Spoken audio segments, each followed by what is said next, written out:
Lalu setelah mengenal Kiai Sarip Rahmat, pimpinan pada suka pada pendakwah Sunan Kalijaga, ya, betul. Dengan kitabnya Munajat, beliau mengijazahkan kepada saya dan saya amalkan. Ternyata ada salah satu pasien itu yang diruqyah keluar paku 24 biji, 24 paket. ya. Assalamualaikum warahmatullahi wabarakatuh. Jangan lupa subscribe, share, dan like. Kalau mau komentar yang positif biar kami akan semangat terus lebih belajarnya. Dan jangan lupa teman-teman, ini video no edit. Wassalam.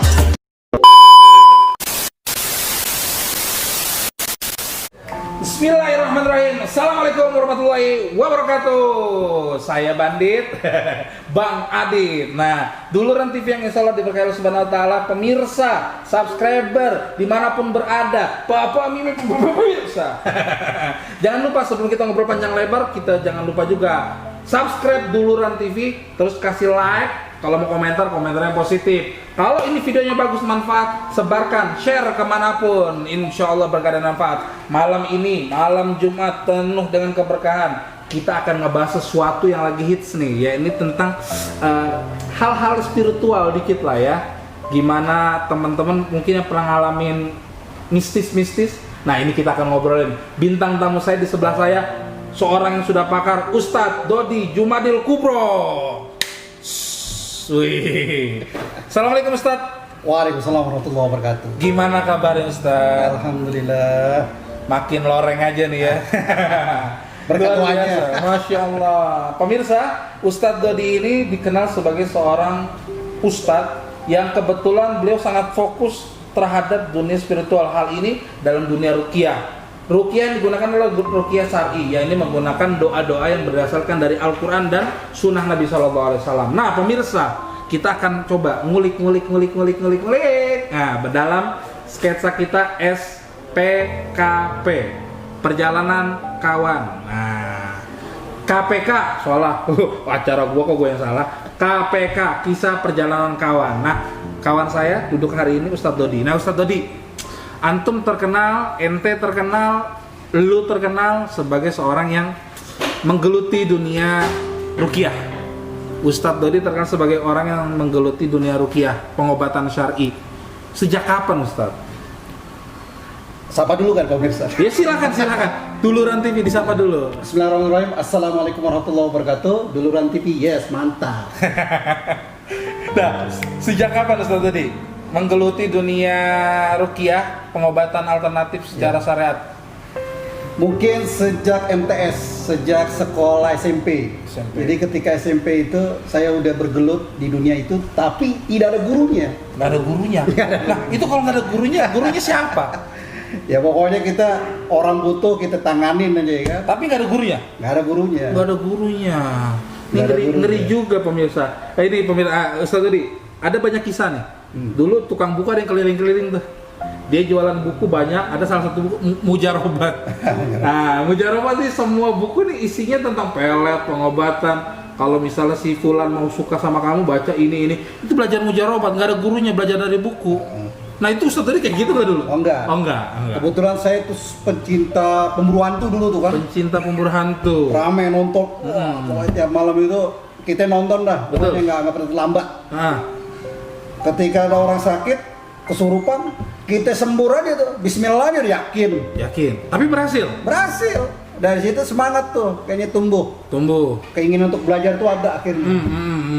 Nah, itu basic baca Quran, doa-doa suwuk-suwuk kayak gitu. Basicnya dari mana Ustadz Dodi? Ya mungkin dari keturunan kali ya. Nah, pemirsa, kita juga akan tanyakan Ustadz Dodi, dasar pendidikannya pesantren di mana atau gimana dulu? Kebetulan setelah SMP saya pesantren di Jombang. Jawa Timur, Anwar. Di sana memang ketika kita mau belajar tentang supranatural segala macam itu emang nggak boleh. Sama kiai itu dianjurkan Quran aja.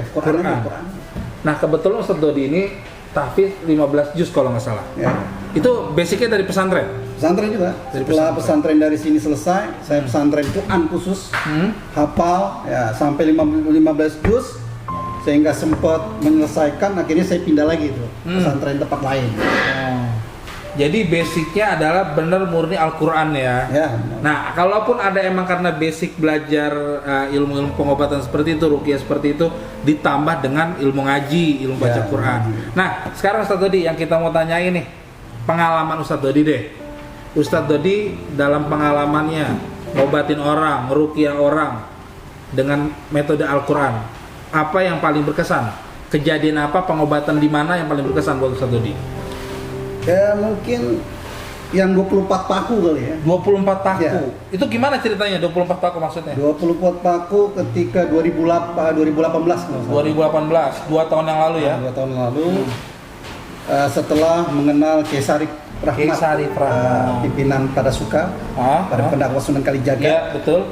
Dengan kitabnya Munajat, Ya. beliau mengijazahkan kepada saya dan saya amalkan. Ternyata ada salah satu pasien itu yang diruqyah keluar paku 24 biji gitu. 24 paku. Ya. Nah, pasti ada sebab, ada akibat. Ya kan? Kenapa nih orang bisa, mohon maaf tanda kutip, kesantet sampai akhirnya keluar 24 paku. Nah, kira-kira dari penerawangan, dari pengobatan Ustadz Dodi kepada orang tersebut, apa yang ngebuat dia bisa mengalami disantet? Itu kenapa? Itu kan orang tuanya itu istilahnya paranormal. Dukun, ya. Jadi orang tuanya si korban korban paranormal. Dukun. Mungkin musuhnya atau siapanya yang mengganggu, Betul. yang kena anaknya. Oh gitu. Ya, yang kena anaknya. Kita ruqyah itu selama proses 5 hari. 5 hari. 5 hari berturut-turut dan kemudian kita nganterin terakhir di Gunung Sentul. Gunung Sentul Bogor. Kebetulan anak ini menemukan jima. Udah kayak film lah, kayak sinetron. Mungkin banyak orang yang nggak percaya. Ini mah buatan dia aja, paku mah dari dia aja gitu. Padahal itu langsung dibantu oleh guru kita, Kiai Sarif Rahmat, melalui video call. Itu langsung. Nah, ngomong-ngomong, tadi kita skip dulu sedikit yang 24 paku. Nah, ini mengenai video call tadi, bantuan doa.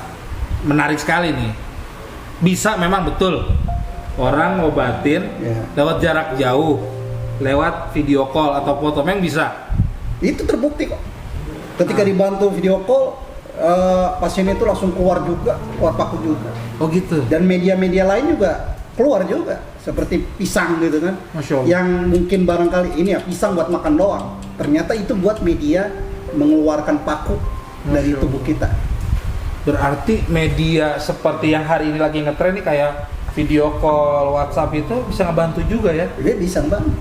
Nah, yang mau jadi pertanyaan saya nih, menarik banget ini tentang pengobatan lewat jarak jauh. Ustadz Dodi pernah nggak nanganin pasien jarak jauh? Ya pernah. Semarang, Kalimantan, terus ke Malaysia. Nah, apa aja sakitnya nih? Orang bisa dibantu sama Ustadz Dodi. Artinya gini, selain keluhan santet, selain keluhan yang lain-lain lah dunia itu, apa yang mungkin bisa Ustadz Dodi bantu melalui pengobatan syar'i? Yang medis paling stroke, terus perutnya kembung. Kenapa itu Ustadz? Ya kurang tahu ya, kan jarak jauh nih. Dari jarak jauh, perutnya kembung, kita baca-bacain. Nah, seminggu deh kabar, alhamdulillah kempes. Masya Allah. Jadi bener-bener bisa ya ternyata. Bisa. Nah, jadi buat pemirsa juga nih teman-teman Luluran TV, subscriber semua dimanapun berada, kali aja kalau ada teman-teman yang ngerasain sakit non medis tanda kutip ya, butuh bantuan doa atau ruqyah jarak jauh, bisa juga nih minta tolong kepada ustadz atau kiai yang dikenal, atau juga bisa juga nanti teman-teman silahkan hubungi Ustadz Dodi. Misalnya ada teman di daerah Bogor mau ke rumah Ustadz Dodi jauh, minta tolong didoakan lewat jarak jauh, itu juga bisa. Sebagaimana ntar sebagai standarnya adalah foto, siap Ustadz Sarif, terima kasih.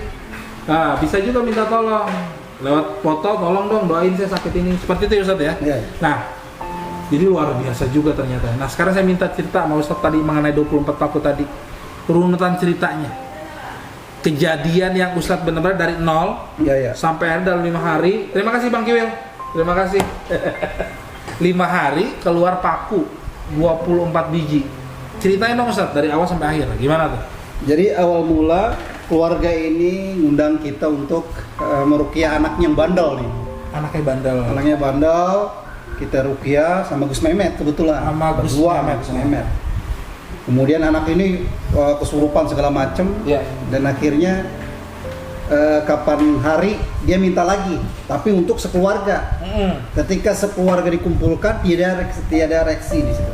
Nggak ada reaksi. Tiada reaksi, kemudian baru ada salah satu anak ponakan yang baru datang, ikut ruqyah, ikut mendengarkan pembacaan Al-Quran tersebut. Akhirnya dia muntah tuh. Muntah pertama kali satu, paku itu langsung heboh. Paku keluar satu, keluarganya langsung nangis, menjerit dan segala macam, pokoknya kacau tuh waktu itu. Sampai saya juga pun kaget. Dan dipikir keluarganya itu kita juga yang disangkain gitu. Tipu daya. Paling tipu daya nih. Biar gini-gini lah namanya dukun gitu, pikir begitu. Terus padahal enggak. Jadi ketika hari itu ditelepon segala macam tiap malam, saya nggak datang. Saya pikir pikirannya dia begitu udah kan, menuduh macam-macam. Ya. Barulah kedua harinya karena saya iba segala macam, ditelepon terus segala macam, saya datang lagi tuh. Ya. Di ruqyah lagi, hari kedua keluar paku lagi. Berapa biji? Itu 8 biji. Paku semua? Iya, paku dari 1 cm sampai 5 cm. Itu baru apa ada yang karatan atau yang apa Ustaz? Ada karatan, ada yang baru, ada yang karatan. Ya. Berarti di hari kedua 8 biji, hari pertama 1, udah 9 tuh.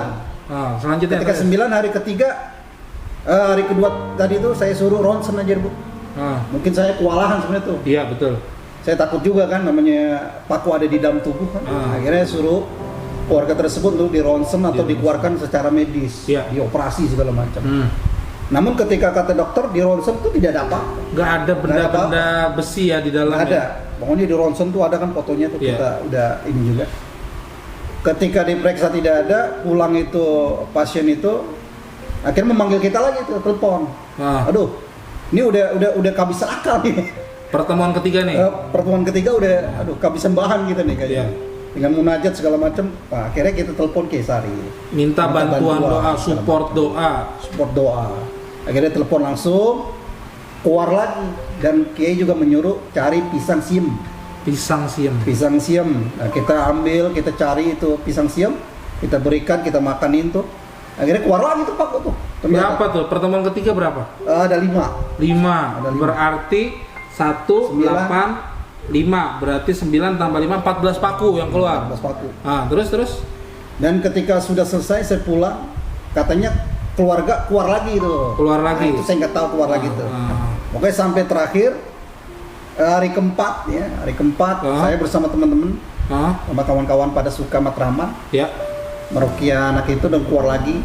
Itu nggak tahu berapa, pokoknya jumlah itu 24 biji. Dan anak-anak kesurupan minta dikembalikan ke Gunung Sentul. Apanya yang dikembalikan? Ada dia nemu jimat. Dia jimat itu dia pegang sama dia. Dia nemu jimat dulu di apa? Di Gunung Sentul. Terus dibawa kemana-mana. Sebagai pamangnya dia minta dibalikin lagi. Setelah kejadian itu, dia pengen diantarin ke Gunung Sentul, balikin jimat itu.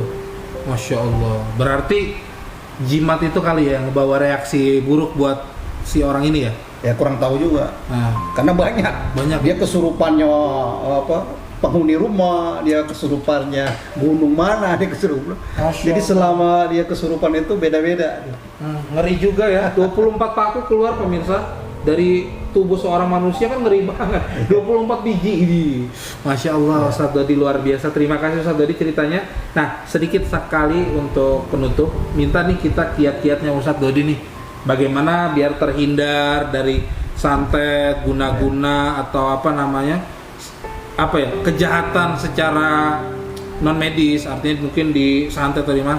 Kasih kita nasihat apa yang perlu dibaca, terus bagaimana cara nyiasatin biar kita terhindar dari santet. Silakan Ustaz Dodi. Bismillahirrahmanirrahim. Mungkin di dalam hadis Rasulullah SAW, barang siapa yang membaca 2 ayat surat Al-Baqarah terakhir pada malam hari, dia akan dijaga dan dihindarkan dari mara bahaya apapun. Makhluk halus kah, makhluk manusia kah yang ingin mengganggu dan mencelakakan orang tersebut, maka dijaga oleh Allah Subhanahu wa taala. Itu surat Al-Baqarah yang terakhir. Dan kemudian barang siapa yang membaca Ummul Quran maka dijaga oleh Allah Subhanahu wa taala. Dan banyak hadis-hadis Rasulullah sallallahu alaihi wasallam agar kita senantiasa mendawamkan, mengistiqomahkan, membaca daripada amal-amalan Al-Qur'an, ayat-ayat suci Al-Qur'an. Terutama mungkin ada kitab, kalau barangkali ada kitab ya. Gimana tuh? Ada kitab munajat itu. Kitab munajat? Iya. Kitab munajat itu apa, Ustaz? Kitab munajat itu yang disusun oleh Kiai Raden Syarif Rahmat ya. Disusun ya, bukan dibikin. Bukan. Disusun, dikumpulkan gitu kan. Kebetulan semuanya itu doa-doa para nabi. Jadi yang dari Al-Qur'an, yang dari Al-Qur'an, inti-inti doa dibukukan, disusun oleh Kiai Syarif Rahmat ya. Dalam kitab munajat. Itu yang jadi pegangan Ustadz. Iya. Ketika saya nggak bawa contohnya. Jadi ketika Ustadz ngeruqyah, Ustadz baca doa di dalam kitab munajat itu. Nah itu pemirsa, udah jelas banget nih kita dapat pelajaran luar biasa dari Ustadz Dodi. Jadi ketika kita agar terhindar dari mara bahaya dalam tanda kutip santet atau apalah kejahatan manusia yang tanda kutip menggunakan media-media gaib, media-media apa ya, yang tak kasat mata, ya ini seperti santet dan lain-lain, itu perbanyaklah membaca Al-Quran. Contohnya tadi minimal 2 ayat terakhir surat Al-Baqarah, Ummul Quran, surat Al-Fatihah, dan doa-doa dari Nabi Sallallahu Alaihi Wasallam. Nah lebih singkatnya lagi Ustadz tadi menganjurkan untuk mengamalkan baca Al-Quran dan terlebih kalau bisa baca kitab munajat. Nah, Masya Allah. Kitab munajat ini diijazahkan langsung oleh Kiai Syarif? Langsung. Diijazahkan langsung. Nah jadi kalau buat teman-teman gimana nih yang pengen bisa ngamalin munajat seperti apa nih Ustadz? Mungkin kalau bagi teman-teman yang ingin mengamalkan kitab munajat bisa sowan langsung, bertemu langsung dengan Kiai Raden Syarif Rahmat di kediaman atau di pondok pesantren.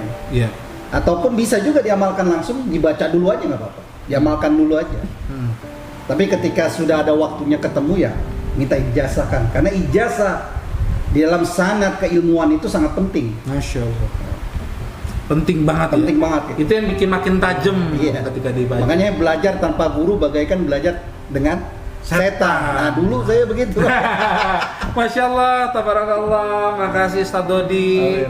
Makasih udah ngasih kita cerita, udah ngasih kita nasihat, udah kita ngasih pengalaman dalam video kita KPK, Kisah Perjalanan Kawan di Duluran TV. Masya Allah. Jangan lupa teman-teman yang belum subscribe, silakan subscribe Duluran TV. Dan Ustadz Dodi juga punya channel, namanya apa? Azumro TV. Azumro TV. Itu Azumro TV isinya gimana?